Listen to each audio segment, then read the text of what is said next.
But see, one thing that happens a lot of times is we go into Ramadan, we come out of Ramadan, and we're the same as we came in.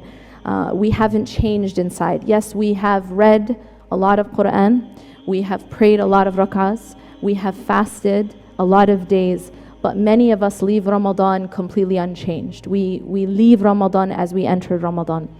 And if we are leaving Ramadan as we entered Ramadan, that means that there was something missing. See, the Quran essentially was not revealed just for us to decorate our walls with or to put on necklaces. The Quran was revealed to change us. The Quran was revealed to transform us. And the Quran was what transformed a people at a time when these same people who used to be so barbaric that they would bury their girls alive, they were able to transform through this same book that we have into some of the best people to walk the earth. And this process of transformation can only happen when we interact with the Quran in the way that Allah intended for us to interact. So what I want to say is, I have a brief period of time to speak to you. So I want to just focus around one ayah in the Quran in which Allah subhanahu wa ta'ala says, إِنَّ اللَّهَ لَا يُغَيِّرُ مَا بِقَوْمٍ حَتَّى يُغَيِّرُ مَا بِأَنفُسِهِمْ. That indeed Allah does not change the condition of a people until they change what is inside themselves. Now, the reason I want to talk about this ayah is because we are experiencing a time right now where we want to change our condition.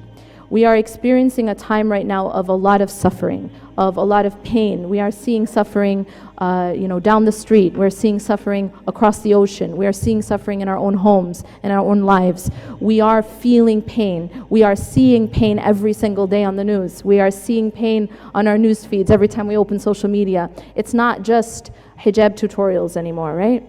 Now it's talking about what all the pain that's happening, all the suffering that people are going through. And so we have to find a way to be able to not just cope with this, but understand what is it Allah subhanahu wa ta'ala wants from us. What type of transformation does Allah want from us? And here in this ayah that I just quoted, I'll repeat it. إِنَّ اللَّهَ لَا يُغَيْرُ مَا بِقَوْمٍ حَتَّى يُغَيْرُ مَا بِأَنفُسِهِمْ. This ayah is about change. This ayah is about, it's a formula.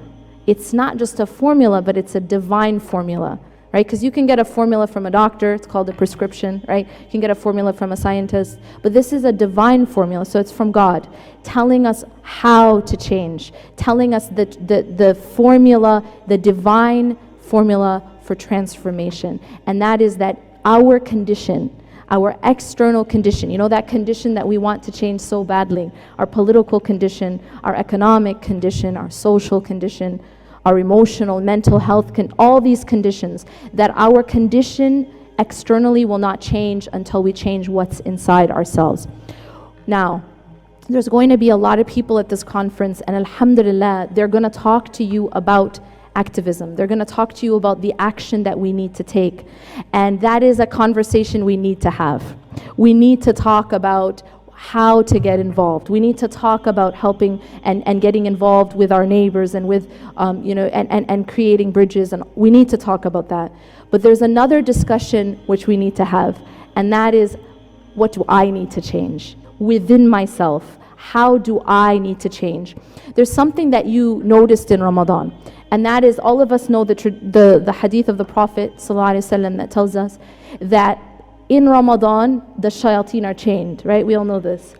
And many people ask this question, well, okay, so how come we don't all become angels? Right? The shayateen are chained, so how come we don't all become angels? Did anyone transform into an angel for a month? Absolutely not. Absolutely not. And you know why that is? Because we have something that is even more difficult to tackle than the shaitan, and that's the nafs, our own selves. It sounds like a funny question, but my mom sent me this article about someone asked a question, something that actually might not occur to most of us, but it was a very interesting question. And the question was, when shaitan disobeyed Allah, who was his shaitan? You get me? The question is basically saying, well, he had no one to whisper in his ear, right? We have an excuse, right? Our excuse is, but shaitan made me do it, right? Shaitan is whispering, shaitan and his plots and plans. But when shaitan disobeyed Allah, there was no one whispering in his ear. It was his own self. And the nafs, this our own self, the human being and the jinn have this part within ourselves that we have to tame.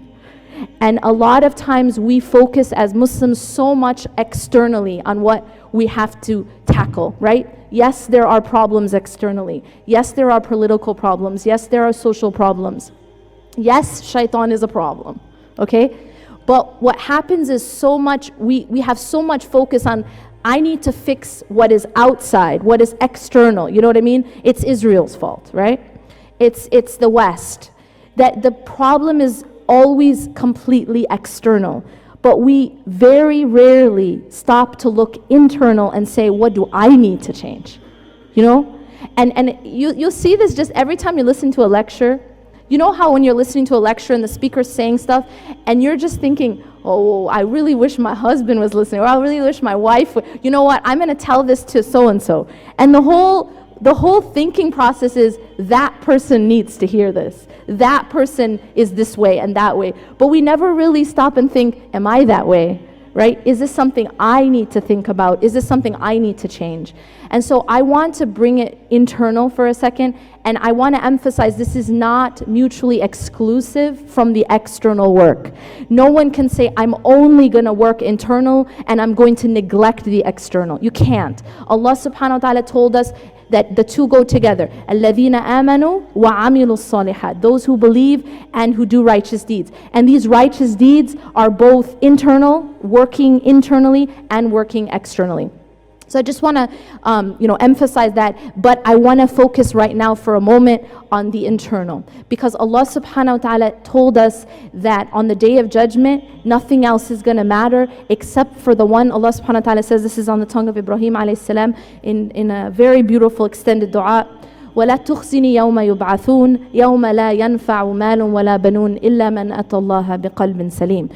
Do not disgrace me on the day when everyone's brought back. The day when nothing will benefit anyone of wealth or children. Because these are the things that we use as currency in this life to benefit us.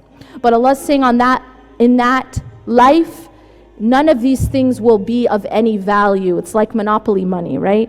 You collect it, it's fun during the game, you have some power, right, because you have the most money, but ultimately that money is useless. So this wealth and children ultimately will not benefit anyone. But what will benefit us? And that's the question we have to ask, because we're on a journey. We need to know what's going to benefit us.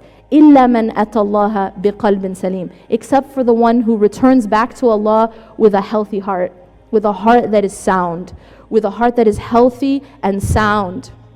قَلْبٌ سَلِيمٌ.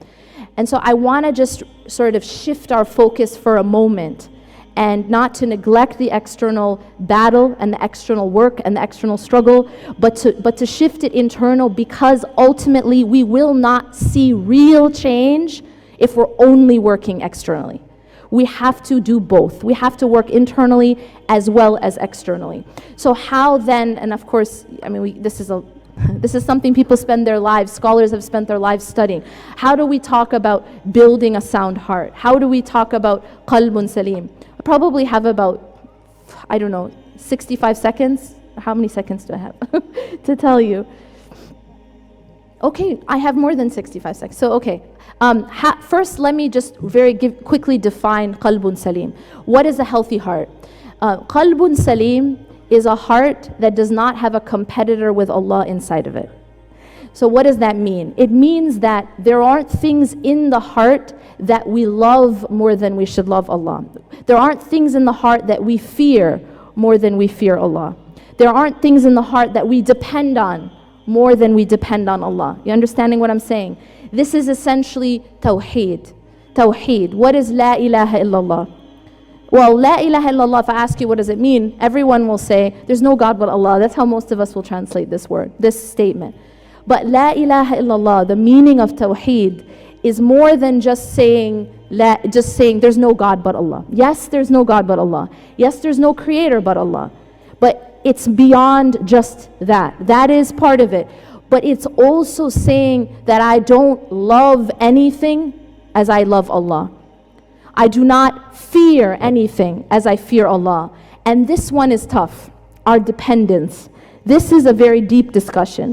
Where do we put our dependence?